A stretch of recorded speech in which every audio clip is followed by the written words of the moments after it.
with the divers. That's why they are well fed also, and they lose a lot of animals here. This diver is the one to give the food for them every day.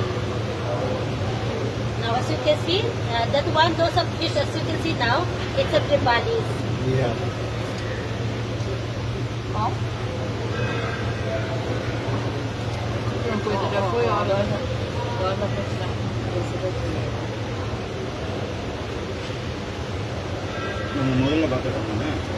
And they are 20% smaller because of the. What did you say about the? The 21% they give in the oxygen. No, to see them, it's 20%. It's smaller. Yes.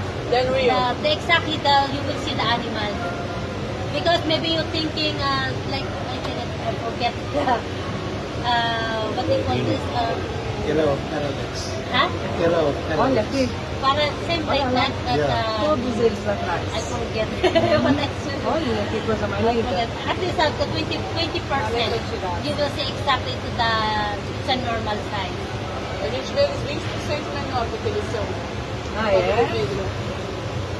So that one is the leopard ray. Olha. Ali, leopard ray. Leopardo. Leopard ray.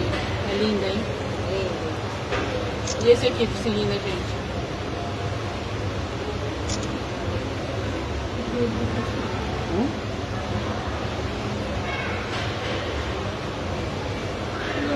Você viu? Eles renovam um litro de água todo dia. Olha aqui, É a garota. da respiração, né? A garota Okay, é boa, now né? everybody, this one is the sawfish. So she's a female and her name Shanna. And she, approximately her age is 20 years old, so she can reach up to 50 years old. And also approximately her length is at 3.8 meters, so they can grow up to 7.5 meters. Her name Shanna. Shanna. Shanna. How old? Sorry, approximately 20 years old. 20 anos, She vai dar can reach up to 50. 50. Okay, so please, for your safety, once again, remain seated until we reach to the dock area. Okay? Which from here? Huh? Which what's next after this? Underwater zoo, sir. Oh. Okay, once the finish here, underwater zoo. Don't miss underwater zoo. Okay, thank you so much. Where do you get the fishes from here? Where they get the fish? Some of the animals, they come from the Australia, in the Pacific, Amazon jungle, there is any country. Thank you so much.